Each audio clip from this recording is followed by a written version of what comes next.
Okay, good morning, everyone, and thank you for joining us today. I'm so very excited to introduce our keynote speaker, Dr. Anjuli, a leading expert in human-machine interactions. Okay, and Dr. Lee is a professor in the Department of Communication at Seoul National University, and where she also served as the Associate Dean in College of Social Sciences. And her academic journey also includes faculty position at UC Davis, where she advanced from assistant professor to associate professor with tenure. And she has, received numerous prestigious awards and honors, and including Seoul National University Excellence in Research Award in 2023 and the Gallup Korea Academic Award in 2022. And notably, she was honored as the Fellow of ICA in 2019. Okay, and she is, everybody knows that she is the immediate past president of ICA and has been a member of its executive committee since 2022. And all this showcase her leadership in advancing the field of communication. And she also has very, very impressive editorial experiences, having served as the co-editor of Media Psychology and editor-in-chief in Human Communication Research. And probably at the same time, she also served as the associate editor for 3 top journals. So I personally admire her devotion to this field. It's so unbelievable. Sometimes I wonder whether she had time for sleep. It's a lot of commitment, I have to say. Okay, as for her research interests, and she's known for applying her expertise on social cognition and media psychology to explore important topics like communication and AI, computer-mediated communication, human-computer interaction, and human-AI interaction. And she has published more than 80 articles on top journals. Okay, and her works have been cited more than 6,000 times. So of course, she's one of the top 2% scientists in the world. And she is also highly recognized for this seminal article. And I find this article very inspiring, and I encourage everybody to check this out. You will learn a lot from it. Okay. And today in her keynote, she will delve into the developing role of AI in communication and share her recent research findings, and also introduce a model to advance the theory of human AI communication. Okay, so without further ado, let's welcome Dr. Lee.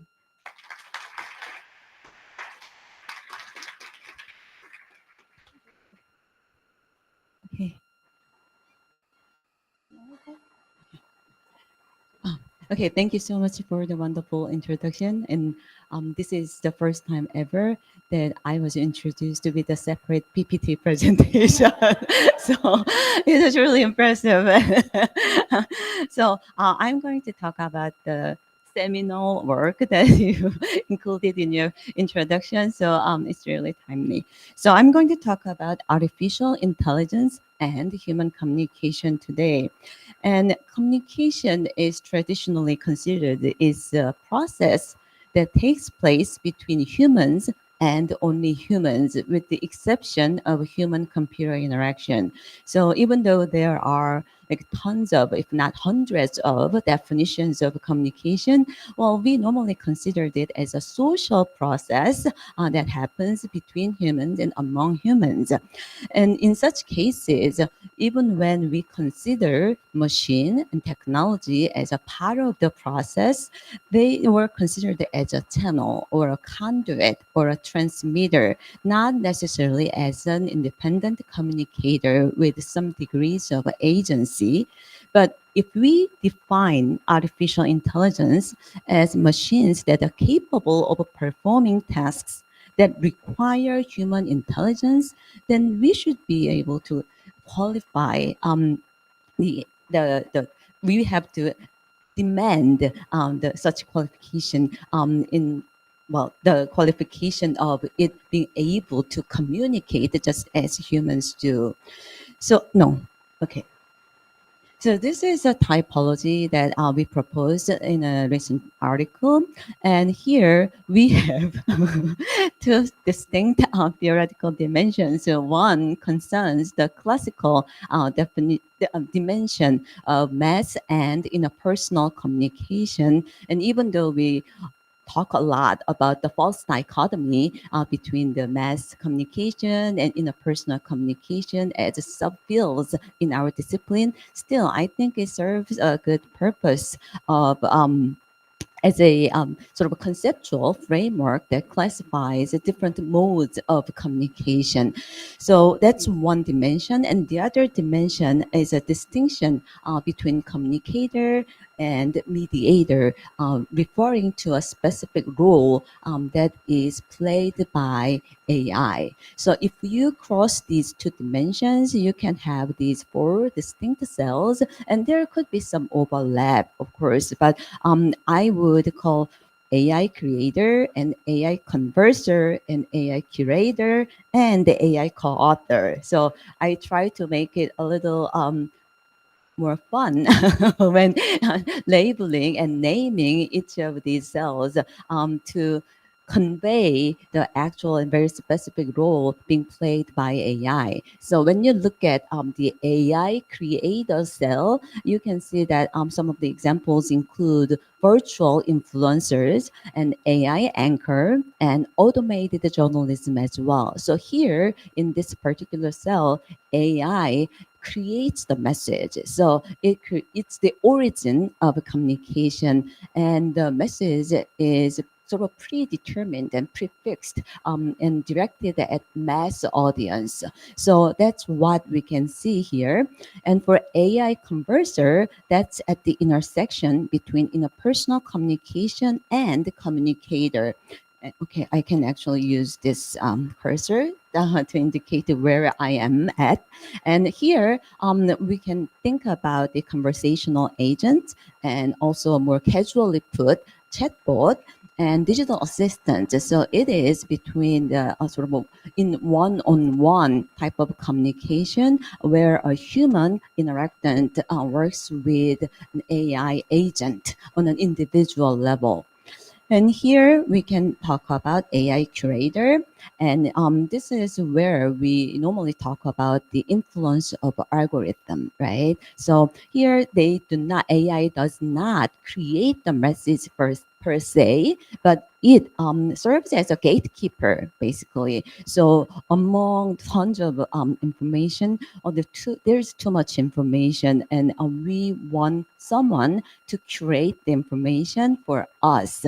And that is something that journalists and editors of newspapers and news programs typically did for us. And that's how they exercise the power and influence upon the public as well. But now, well, if you visit the online e-commerce site and also news websites and so on, then you can tell that it is actually the hidden and invisible algorithms that curate and select the information that's worth your knowing. So here we can talk about content moderator of the news comment section on news website. I'm going to talk about some specific research examples that tackle one of these examples anyways.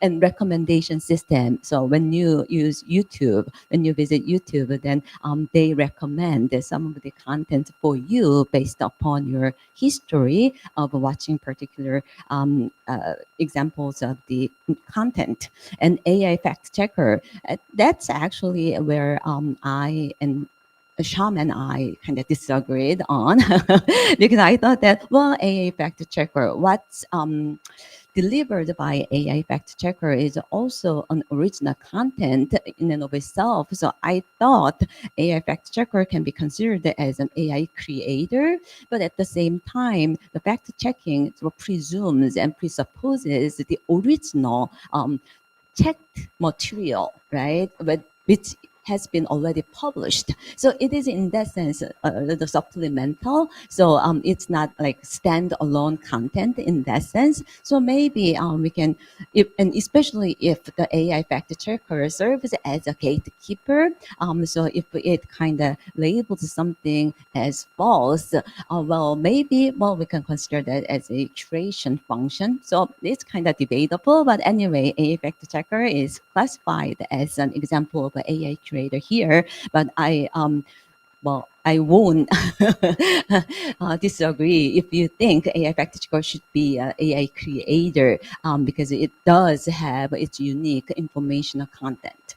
But AI co-author, lastly here, so this is probably the least studied area, because up until now, not many people have been utilizing AI as a co-author, and later today, we are going to have an editor's session where we will talk about whether the AI should be considered as a co-author of journal articles. But here, so we talk about more sort of a casual and in a personal level, so that when we type in a short message, a text message, well, it can be auto-corrected, and also it can be auto-completed, and also they can make some suggestions for short responses. So they make it like a multiple choice question. So instead of typing our own response, well, we can choose from the list presented and recommended by AI. That's why we talk about when we mention response suggestion. Here, these are sort of a conceptual framework that can be and hopefully useful when we think about how AI affects and potentially alters the communication processes and outcomes. And the reason why I think this framework can be useful is because that way we can situate and ground our research in the existing literature and the existing theories and previous research findings. So even when we are tackling a very new nascent phenomenon, still the underlying principles and the mechanisms could have been already studied very well in different, more traditional contexts. So when we are able to see these new emerging phenomena in these sort of classical classification schemes, we will be able to identify what type of theoretical insights we can glean from what we already know. So it's my sort of hope that you will be able to find this typology useful when you are trying to sort of figure out how you can ground your new research on AI plus communication in existing literature. So I'm going to introduce some research findings.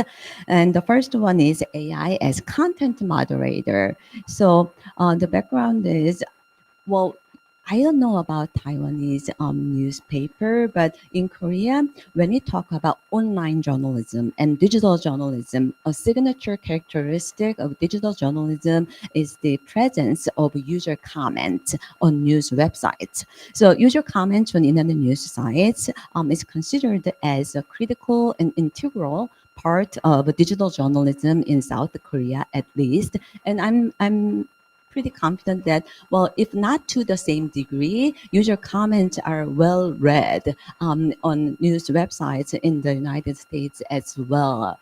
And the problem, so there have been lots of studies on the effect of the user comments on readers' perception of reality, especially in relation to the perception of public opinion and opinion climate, and also the hostile media perception, perceived media bias, as well as the reader's own personal opinion. So are people influenced by a handful of anonymous strangers' opinion on the internet news sites? So those are the typical questions that have been asked when we look at the effects of the user comments on news readers. But at the same time, there's this huge public concern about the manipulation of a public opinion and also the incivility of the user comments, especially in light of hate speech, right? So there is this emerging need, increasing need for content moderation. But if you think about it, given the enormous amount of user comments being produced every second, then it is not feasible for human moderators to monitor and intervene by deleting some problematic comments in a timely and effective manner. And that's why people thought about, okay, why not use AI or algorithm to filter out problematic comments automatically? And also another issue with the human moderator is the lack of trust, basically. So people do not trust the big portal companies in terms of the political interests and ulterior motives. So they didn't want to have human moderators, and behind it is like a big tech companies, and especially in Korea, I don't know. I hear that many of the students that I have met um, have some knowledge about Korean culture and also Korean language too. So I think they might know the Korean platform companies as well. But Naver is like a Korean Google. So it's the number one news aggregator and also a platform company. It does everything from developing the large language model to running the news aggregate site. And it's the biggest portal company in Korea and very influential. And also because it runs the news site, well, and people do not necessarily go to the news organization's homepage to obtain news. Instead, they go through Naver, or there's another the news aggregator, Daum, but it's not as influential as Naver. But anyway, so Naver introduced the Clean Bot. It's like an algorithm-based AI program that detects the problematic user comments and removes them automatically. Then the question becomes, okay, we can technically develop such programs and put it to use, but in terms of users' reactions and also the acceptance of such system, which one's better, as AI or human? That's a typical question that you can find in many of the communication studies that examine AI plus communication in one way or another.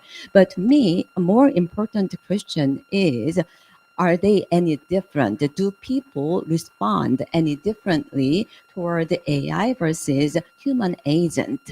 And if so, why? And if not, why not? So that's the pivotal question that I wanted to examine. And when I'm going to talk a little bit more about the social responses to computer and social responses to communication technology later, but here, let me briefly mention that the reason why I asked this question is because there is a dominant theoretical paradigm in human computer interaction literature that basically posits that computers are social actors, and the way people respond to and treat computers is not different from the way people treat other humans. So if you think about it, and given the solid empirical findings that support the notion of the computers as social actors paradigm, then it is quite puzzling why people expect differential reactions to AI versus human agents to begin with. So that's the question that's being addressed here. And according to the CASA paradigm, the reason why people treat computers is just the way they treat other people is because people are mindless. So that's why I brought invoke the concept of mindlessness here. And another thing that was underlying this research product is confirmation bias, which is a huge thing when we try to account for the polarization and also fragmentation of our society.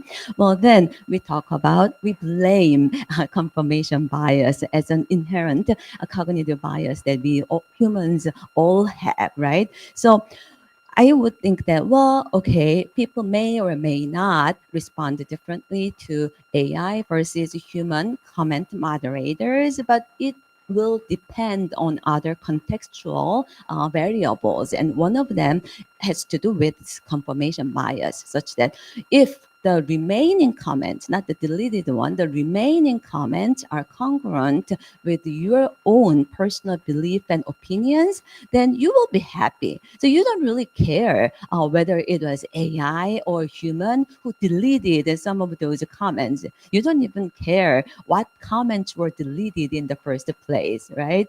But when the remaining comments are opposite of what you believe, well, then you become suspicious. Okay, what comments are removed? Why were they deleted? And who did the deletion, right? Who's the agent? So that's the idea of sort of a contextual contingency that I wanted to investigate here. And another one, which has to do with the mindlessness that I briefly touched on, is the explainable AI concept. So if you're interested in AI, then you are familiar with this concept, explainable AI. And it is mostly discussed in the context of ethical implications for AI's development and deployment and use. So we need to know how and why and on what basis AI delivers its output, right? So when AI makes a hiring decision or admissions decision, well, if it denies your application for funding, well, then you would like to know why your request was not granted, right? So explainable AI refers to that particular facet of AI's operation. But here, well, let me briefly introduce the classical experiment, Langer's experiment, and it's a copier experiment. And here, this study really bespeaks of the power of the explanation in gaining compliance in human-human interaction. So basically, we humans are sort of wired for explanation. We wanted to have a reason for our action and behavior and judgment, right? So it was a very well-known experiment. I don't know how many of you are familiar with that. Dave must be, Nancy too. But there were three different conditions. So basically, the experimenter was like um, disguised as a person who's waiting for a copier. And whenever I try to explain this experiment, I feel this sort of cultural gap, generational gap. So you probably cannot really imagine the situation, but there was a time when we were college students, we had to make a photocopy of the journal articles and also my classmates' notes from class that I missed to prepare for an exam. And there is a copier and there is a person who is making copies for us or not. But there usually was a long line. And then the experiment happens when the experimenter, or actually the confederate who's helping the experimenter, approaches someone in line for the copier and making a small or large request. So this is exactly what the confederate said to a naive subject waiting in line. So excuse me, I have 5 pages or 20 pages, and may I use a Xerox machine? This is the request only condition. And if you compare this with the request plus real reason condition, well, after saying this request, what they added a reason, which sounds like a legitimate reason, saying because I'm in a rush. Well, everyone's in a rush, but still, this confederate at least tried to give a reason why he or she wanted to go first before the person who's being approached. So because I'm in a rush, that's a real reason condition. And if you look at the third condition, it's request plus placebo reason. So you probably know what placebo effect is. It sounds like a reason, but it is not really. So because I have to make copies, so for what else would you use your copier, right? So this is something, it doesn't really add any informational value, right? So in that sense, it's not a legitimate or a valid reason to support your request anyways. But interestingly enough, when the request size is relatively small, well then people didn't really differentiate between real reason and flexible reason. So even with the bogus reason, they were more likely to comply with the small request as compared to the control request only condition. But when the request got larger, well, then people started differentiating between real and bogus reasons. But this study is very interesting in the sense that it really shows clearly that we really are in need of explanation for our behavior and the power of explanation, as well as how mindless we are in our daily interactions. But anyway, so when we talk about explainable AI, we simply assume that our provision of explanation is good and it's helpful. Of course, from ethical standpoint, regardless of its effectiveness, well, I think we should still be able to demand that AI should remain explainable and transparent. But from the sort of empirical point of view here, well, we need to really examine if providing an explanation addresses and mitigates any sort of negative reactions to AI in real life.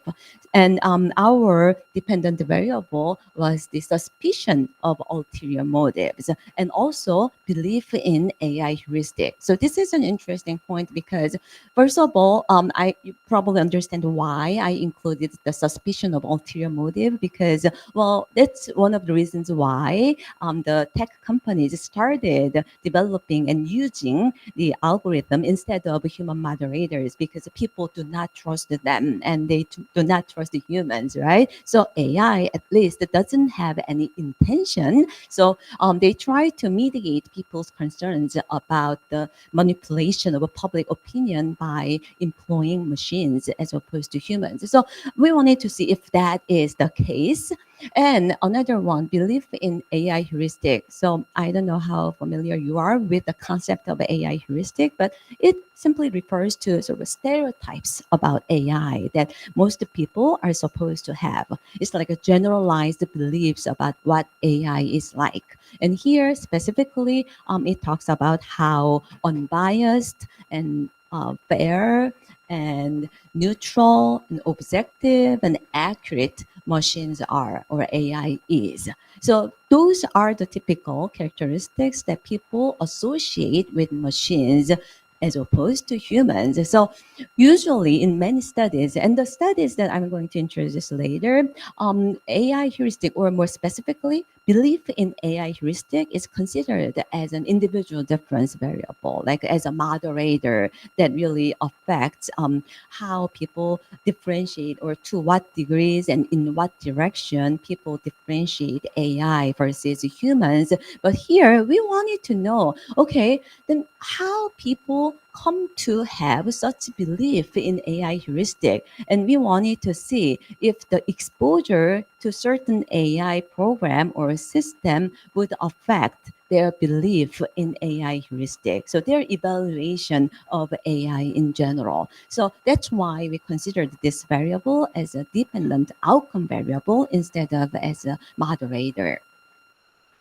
And this is the study stimuli. So there was news article and there's user comments and some comments were removed.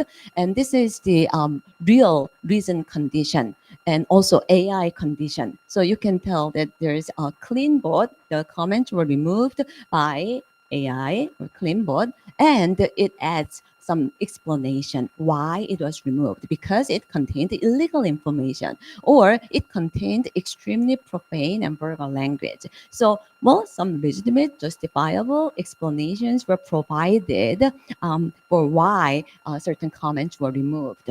And the other conditions, it could be just a moderator, human condition, and also it either did not have any because part, or well, in the specific reason condition, it simply said because it violated our guidelines. And so while you may say that it still sounds like a valid reason, legitimate reason, but vague, right? Not as specific as the real reason here. And here are the findings. So when you look at the difference between the human and AI, it's represented by different bars here. So first of all, the confirmation bias. Remember, we wanted to see if the use of AI can mitigate confirmation bias. by heightening people's overall sort of trust in the verdict, the outcome. And if you look at the uncongenial condition, that means that when the remaining comments are not something that you agree with.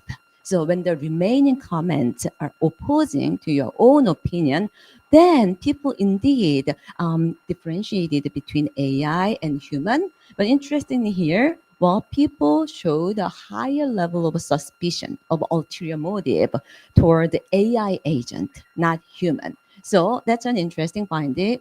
But here, what is more interesting is that in the congenial condition, that is, when the remaining comments are congruent with your opinion, they didn't care whether it is AI or human. The difference was not statistically significant. What about this one? The provision of explanation. When there was a real explanation or placebo explanation, there was no significant difference between AI and human or human and AI. But when there was no explanation for comment removal, people differentiated between AI and human. And again, well, they were more suspicious of the AI agent than human moderator. But what about this one? So belief in AI heuristic. So after being exposed to the AI's performance or human moderator's performance, they were asked how they think of AI in general. So what is interesting is that when there was any kind of explanation, real or placebo, well, then there was no differences between human and AI. So we can just ignore these parts. But when there was no explanation, that's when people differentiated between AI and human agent. And the direction is quite interesting. So this is where the participants were exposed to the clean boat's performance.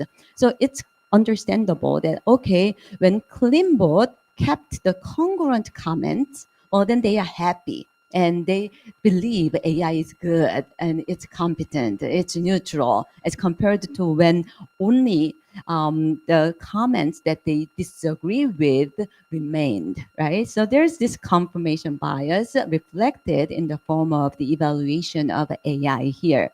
Interesting part is here. When human moderator did the job, then you would normally think that, well, it shouldn't affect their perception or evaluation of AI in general because you didn't even see anything done by AI in the previous section, right? But here, when they were not satisfied with or happy with the human moderator's performance, that is when only incongruent comments remained, well, they actually valued AI higher. So it implies that people, even when not prompted to think about AI, they kind of consider AI as a alternative, a functional alternative to humans. So we may need to worry about being replaced by AI if we do not satisfy our customers, right? So AI as a fact checker is another study. So here, okay, we talk about the dire consequences, the catastrophic consequences of false information or fake news, as some people call it. And AI-based fact checking is often considered as a means to fight misinformation for similar reasons, because there's just too much misinformation being produced and generated. So there's no way that a group of people or organizations would hire people to monitor it and also verify it, right? And that's why people from engineering side would consider developing and working hard to develop an automated fact-checking system. And their question is how effective is such a system? But even if AI fact checking system works beautifully and perfectly, which I don't think is the case yet, but still, it is totally another question. How people would respond to AI generated fact checking results. So, after all, it is up to us, information users, who decides whether or not to buy the fact checker verdict produced by either experts or AI or well crowdsourced agents. So that's what we were doing it. So as a communication scholar, well, we have a very important question to address here. So well, engineers and computer scientists should work hard. Let them work hard to develop such a system that works very well and effectively. But at the same time, we should understand how such fact check verdicts would affect the news users. And one thing is that, well, there were some studies on news articles authored by AI agent versus human journalists. And some of the earlier studies actually found that, well, using AI can reduce the hostile media bias, probably and presumably because people do not ascribe any intention to AI as compared to humans. So while people showed a lower level of hostile media bias when they heard that the news article was produced by AI and not by a human journalist. So if that's the case, well, maybe people might become more willing to embrace the fact check verdict delivered by and created by AI as compared to other humans. So there's a potential reason why we expect such beneficial effects of using an AI fact checker. So, but here, well, belief in AI heuristic was considered as an individual difference variable. So, well, maybe, okay, the previous study showed that AI can reduce and mitigate the hostile media perception, but well, it may work only for those people who have a strong belief in AI heuristic, who believe that AI is neutral and objective and accurate. So we wanted to consider that as an individual difference here in this context. And the underlying question that we had is whether AI will be able to attenuate the confirmation bias that people have, even toward the fact-checking results. So it's not just any information, even fact-checking results. Well, when people read and get exposed to fact-checking verdict, well, they selectively choose and also accept the verdict that really are congruent with their existing beliefs, opinions, and values. So we wanted to see accepting that confirmation bias is really prevalent in the way people choose and process and evaluate information. We wanted to see if the use of AI can address that problem to any degrees here.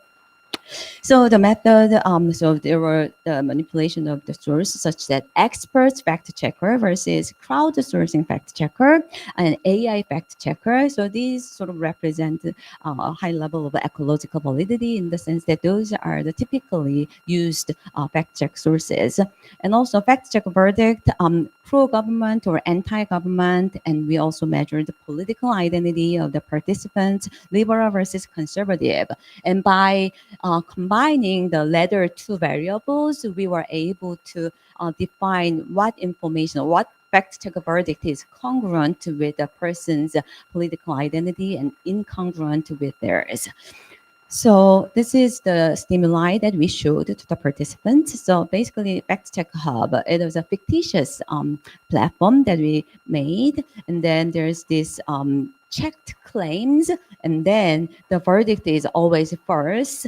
But here, well, this is an expert condition, and we provided some, this is an unclickable link. So simply showing that, well, there's this evidence, trust us type of thing. And then this is the same thing, the same checked claims, and then it's false. But here it's the crowdsourced fact checkers, and we varied the number of fact checkers who participated in delivering this conduct verdict.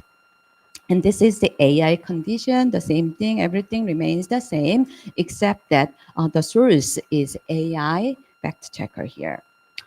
And look at the acceptance of verdict because this is the most crucial outcome variable. So you can see that it is the confirmation bias rules, right? So when the verdict is congruent with your own political identity, then people are more likely to accept the fact-checking verdict than when it's not. But what is more interesting is this one. So depending on the belief in AI heuristic, so the high, this group refers to those people who believe that AI is good. Basically, AI is accurate and unbiased and objective and so on. So these are those people who are more positive about AI, and these people are more less positive or more negative about AI. And what we can tell here is that the acceptance of a verdict varied as a function of a source here among those people who have very strong belief in AI heuristic.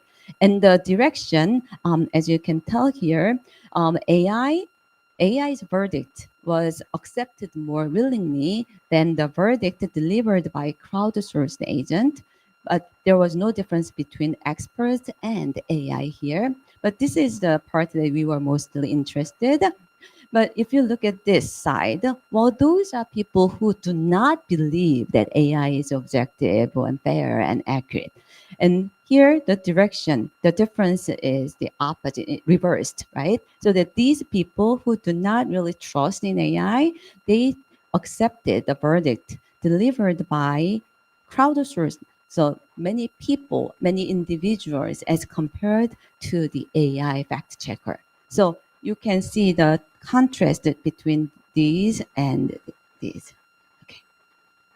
And I would call it another sort of instance of confirmation bias in the sense that, well, people evaluate or they decide whether or not to believe in the fact-checking verdict delivered by AI in line with how they believe, what they believe AI is like. So based on the belief in AI heuristic, the pre-existing perceptions and belief about AI, people decided whether or not to accept the AI verdict here. So in that sense, I would consider that as another sort of specific instantiation of confirmation bias. Sharing intention. So how willing are people to share the fact-checking results with other people on social media, etc. So again, confirmation bias. So if they liked the fact-check verdict, they were more willing to share that fact-check outcome with other people than when it was not. But sharing intention again, here you can see that what is most interesting about this is that there was a sort of sign of mitigation of a confirmation bias by AI. So if you look at here, okay, first here, congruent condition, when they like the fact check verdict, again, source didn't matter. So just like the comment moderator study, when they are happy with the outcome, source doesn't matter. They didn't differentiate between experts and AI and crowdsources. But when they didn't like the fact check verdict, then sources makes a difference here. In what direction? Well, here the difference when the verdict was congruent, well, the AI was more effective in enhancing the sharing intention as compared to the experts, fact checkers, or crowdsourced. No, this is not different. Okay, AI was more effective than the experts here in enhancing the sharing intention. But what matters is that, okay, first of all, it's only when the verdict was incongruent that the source made the difference. That's the take home message here. But at the same time, if you compare these two conditions, the experts conditions about for incongruent and congruent, and crowd sources condition when incongruent and congruent, and AI condition when the verdict was incongruent and congruent. If only 5 minutes? That's okay. I don't think I have any. Okay. Uh, okay, I'm panicking.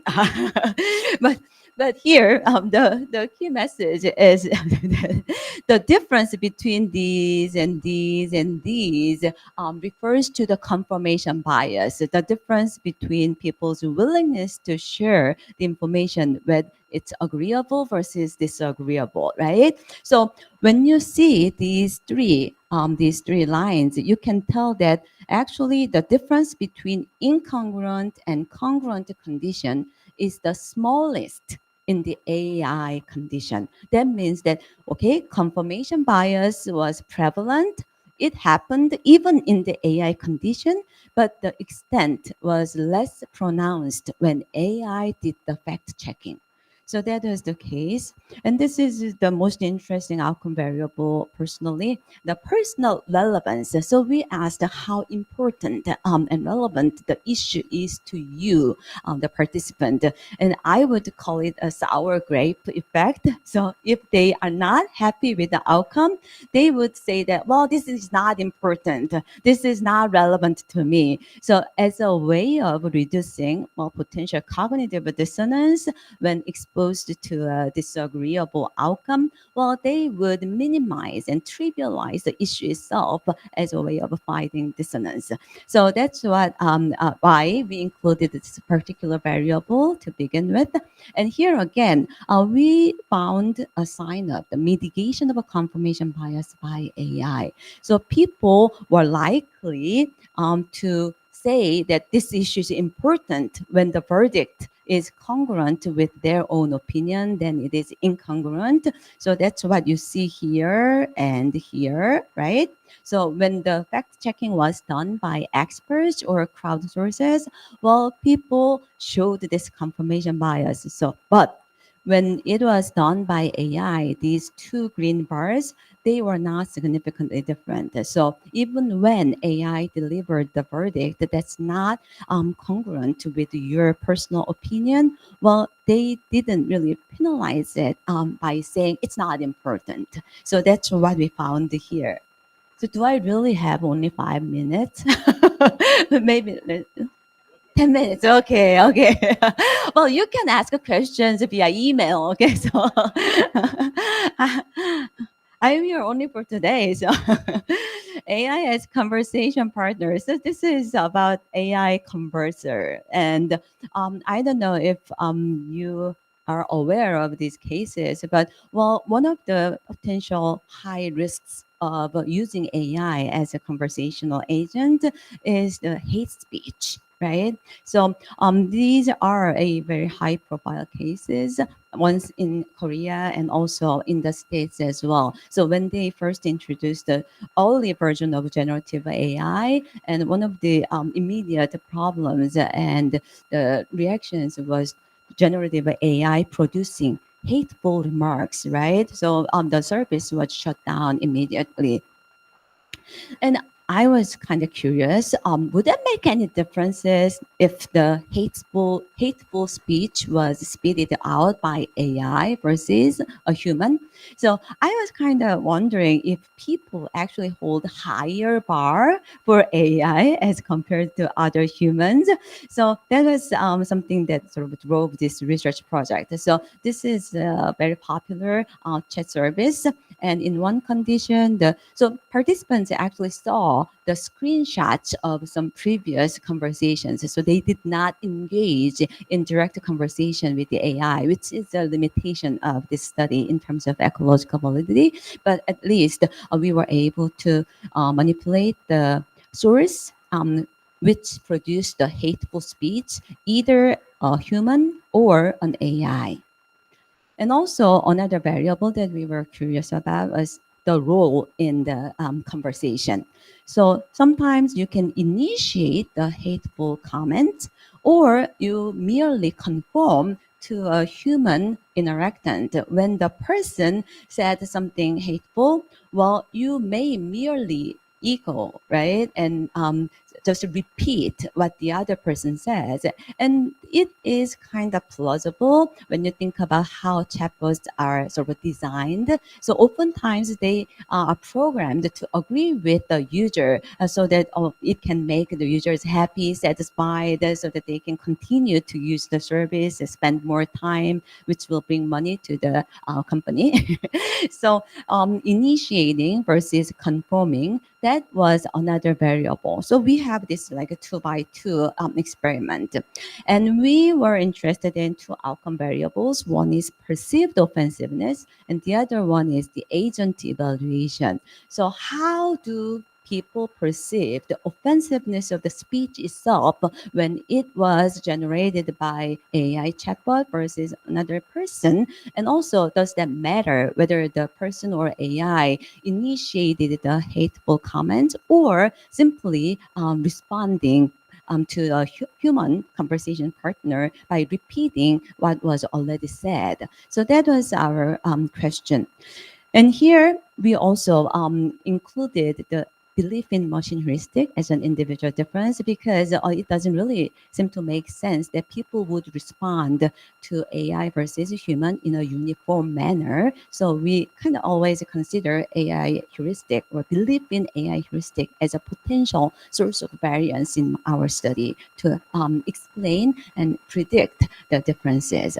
So when the chatbot or another person initiated a hateful speech, well, it didn't really make any differences between human or a chatbot in all conditions, regardless of how much people have positive understanding or belief about AI. So when the person initiated the hateful speech, it's bad, right? But it's offensive. But this is an interesting condition. When the person or an AI conformed to a human's hateful speech, then it really opens the door for different interpretations and maybe attributions, right? So that's when people differentiated AI and human. So this is the only condition that the difference between human and AI was significant. And you can tell that, okay, these are the people low belief in machine heuristic, meaning that they are relatively negative about AIs to begin with. So in this condition, well, when AI conformed to a person who spitted out a hateful comment by repeating it, people actually penalized the chatbot more than a person. So when a person echoes his or her friend's hateful speech, well, they were more leniently evaluated, or the speech itself. Here, the speech itself was more leniently evaluated. So it's kind of interesting. But this is those people who have some negative beliefs about AI in the first place. So if you look at this group, who have more positive belief about AI, well, even though the difference was not significant, it was in the opposite direction. So again, your pre-existing belief about AI affects and colors your evaluations of the same instance. Agent evaluation, likewise, when the person or AI initiated bad words, well, then there was no difference between human and AI across the board. But when it conformed, or when he or her she conformed to a partner's speech, well, then people started making a difference, but only in this group here. So these are those people who have more positive belief in AI. So in that case, well, people actually rated the chatbot more positively than a human who conformed to the human partner by repeating hateful comments. So only this condition. But here, well, it is interesting because if you think about the AI heuristic as a moderator, then you would think that it will affect how people respond to AI, not respond to humans, right? But interestingly, here the difference was significant. Okay, 2 more minutes. Difference was significant in the human condition, but in the direction that we can sort of explain if we consider humans as an alternative to AI. So if you are more positive about AI, then you are more negative about humans. So that's what the pattern that we find here. So this is actually the article that was introduced earlier, the seminar work, and this is where I introduced the sort of the conference and pointing out the incompatibility between computers as social actors paradigm and the research based on machine heuristic. Because to simply put, well, computers as social actors paradigm posits that, well, people respond to computers in the same way or a similar way to the way they respond to other people. So basically, it predicts no difference between humans and computers or AI. But machine heuristic highlights the differences between humans and machines because even if the concept itself does not embrace the differentiation between humans and machines, still, as I showed, well, belief in AI heuristic seems to be very closely linked to how people consider the differences between these two species.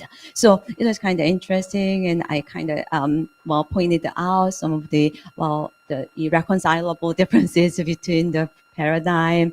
And in order to reconcile these apparent contradictions, I proposed that, well, mindlessness can serve as a contingent condition, as a variable. So instead of assuming that, well, people are mindless, so when people interact with computers, they would show they would exhibit the social responses to computers. So in that case, mindlessness is considered as a constant. It's a stable condition based on which people emit some of the reactions that we have identified in previous research. But instead of treating it as such, because if that's the case, and if we call machine heuristic a heuristic, then we should be able to expect that according to the dual process models, machine heuristic should become more influential when people are mindless rather than mindful. That means that, well, when people are mindless, there should be greater differentiation between humans and machines, which is quite the opposite to the prediction of the CASA paradigm. So this is the model that I presented. So mindfulness or mindlessness is determined based on the expectancy confirmation. So when your expectancy is confirmed, well, then people don't really care whether it was coming from human or machine. But if your expectation is violated and challenged, then you care, okay, is it machine or human? And also, if there is any task relevant machine heuristic, well, then, well, people may apply this heuristic. And if there is no task relevant machine heuristic, even if people become more mindful of the source, whether it is human or machine, well, if there is no relevant heuristic, then, well, there won't be any significant difference between machine and human here. But if there is task relevant machine heuristic, well, then, well, we can think about the valence because in earlier studies on machine heuristic, it is kind of typical that people only talk about some positive aspects of machines, like being fair, unbiased, and objective, error-free, and so on. And recently, they introduced some negative machine heuristic, talking about some asocial nature of machines, like having no emotions and having no empathy and something like that. Okay. But anyway, so if the balance could be negative or positive.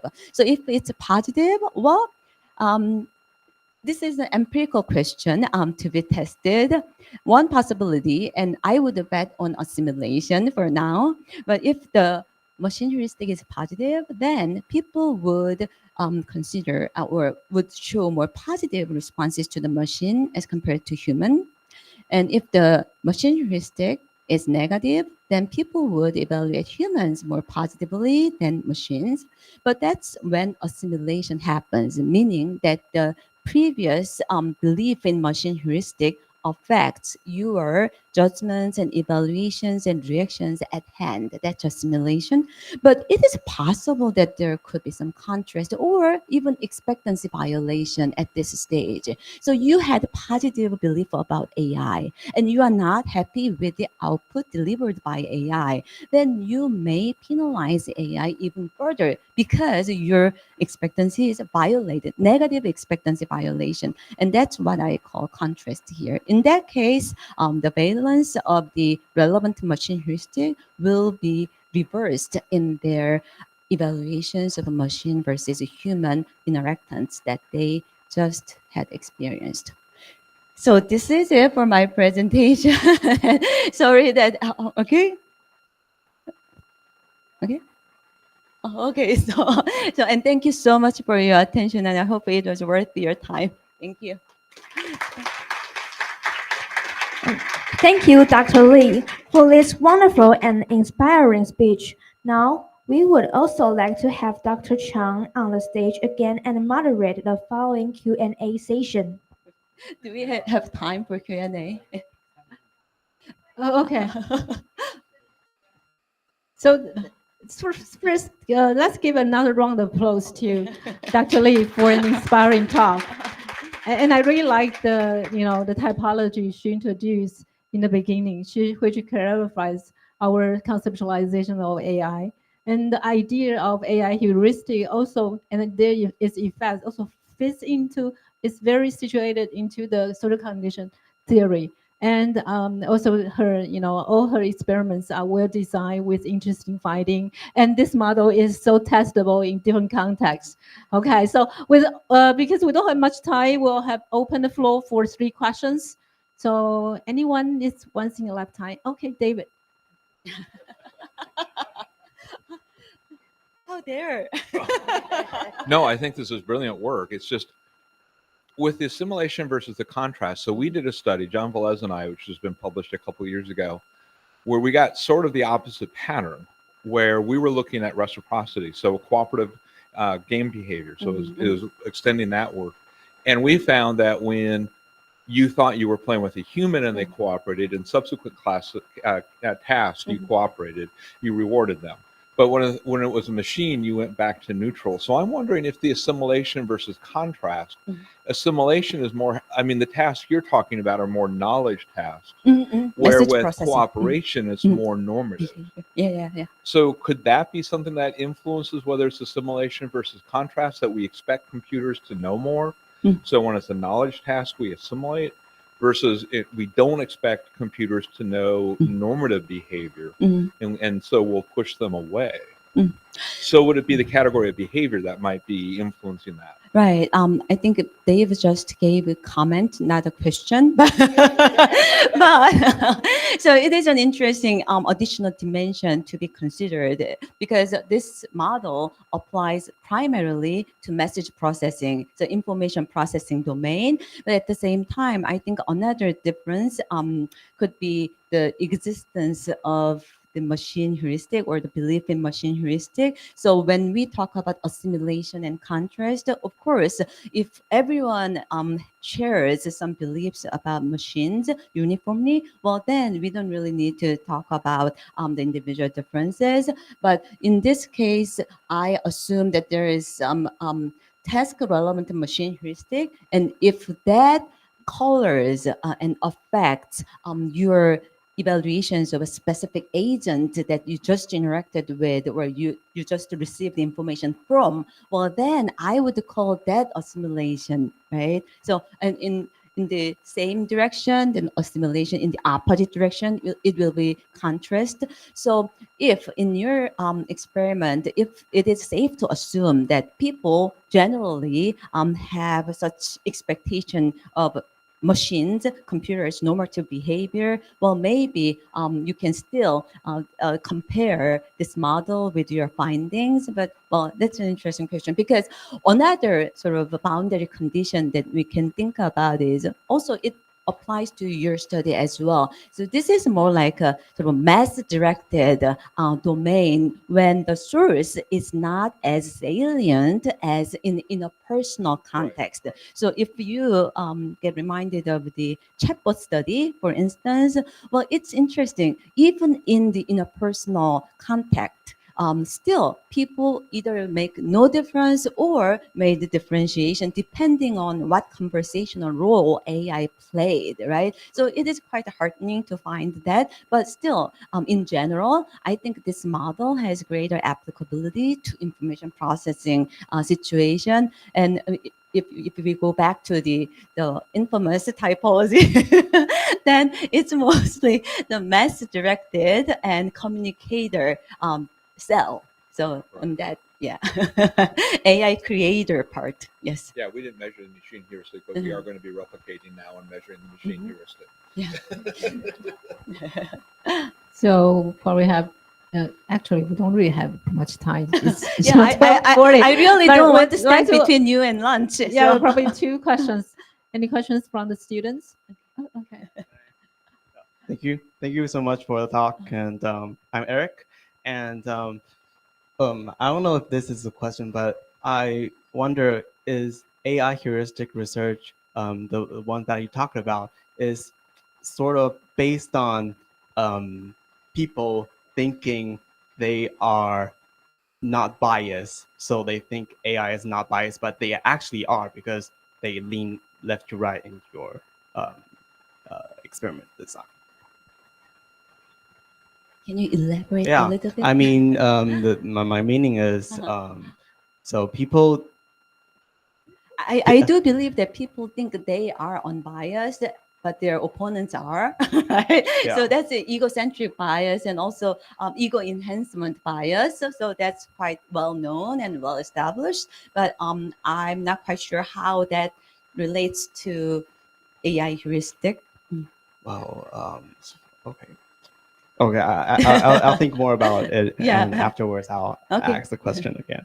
And another one is that in Korea, I believe that journalists, because I care a lot about the relationship between journalists and audiences, and I believe in Korea it also has a phenomenon called garagi, something like that. Giragi. Kiregi, yeah. It's very similar in Taiwan, I believe. So, do you think that the one that you talked about, AI content moderator, if journalists are using that and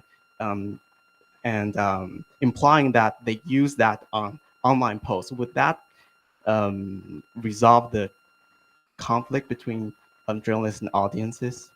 Well, first of all, it is very well known that Korea is among the few countries that have lowest level of trust in journalism. So it is very well known and very stable for the past few years. So, 기레기 is well, a despising term for journalists. So we do have a problem with the low level of trust in journalism and journalists in general. And that's actually one of the reasons why people think that AI can write a better news article than human journalists. so, so it seems like a very common phenomenon that whenever people are not satisfied with the output created by humans, no matter what domain it may be, even teaching, I guess, well, people instantly think of AI as a potential replacement. But anyway, that's one thing. So that's the background, cultural background that we should take into account when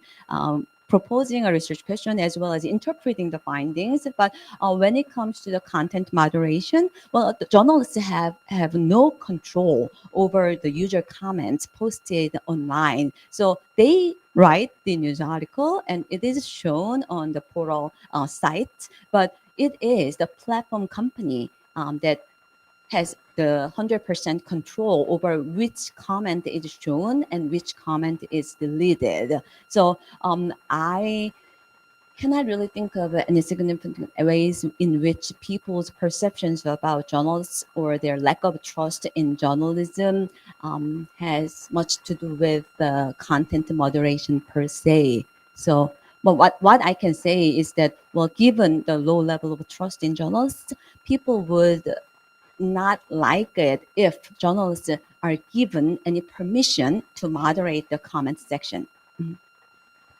Okay, and Dr. Wu said that we only had time for 3 questions, and since he had asked 2 questions, right? So we won't have any time, so we'll conclude this session. Okay, so thank you for coming. So we'll just give another final applause to Dr. Lee. Thank you.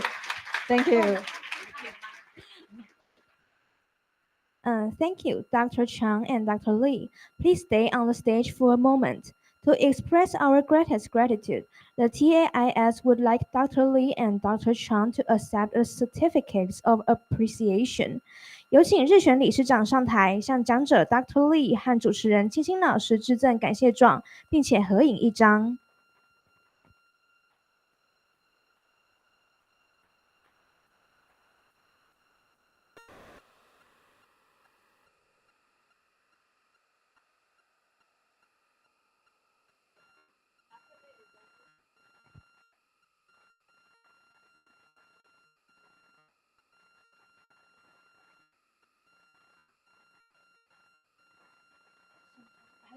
OK， 他们还没。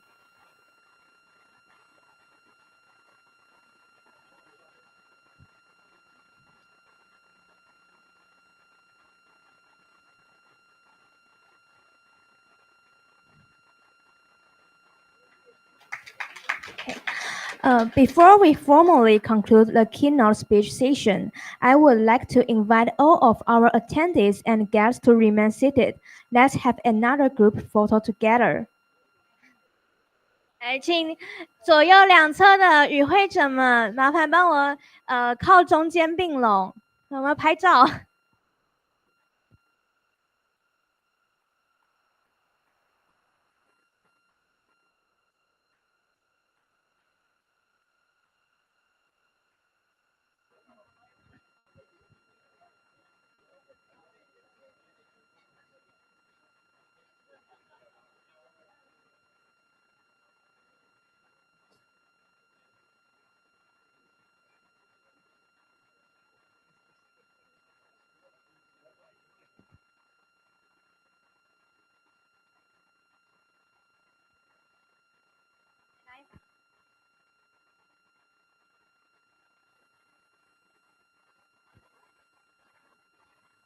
就是倒数布条前面2排那2个女生中间没有人，找一个人坐过去就好了。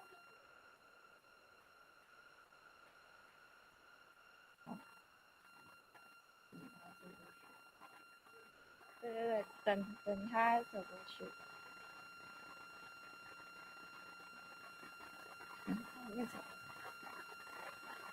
好，大家看镜头 ，1 2 3。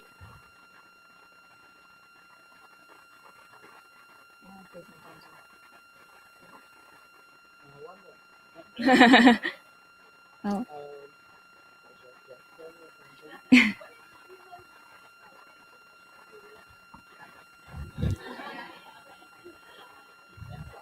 Okay.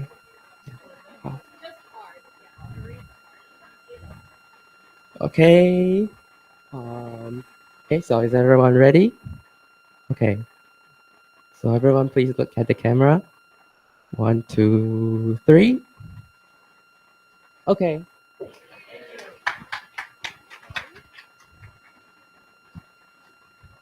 好 ，Thank you very much， 谢谢大家。本场次正式结束，我们在1楼会场有准备午餐，请大家下楼取用。我们有多个教室空间开放用餐。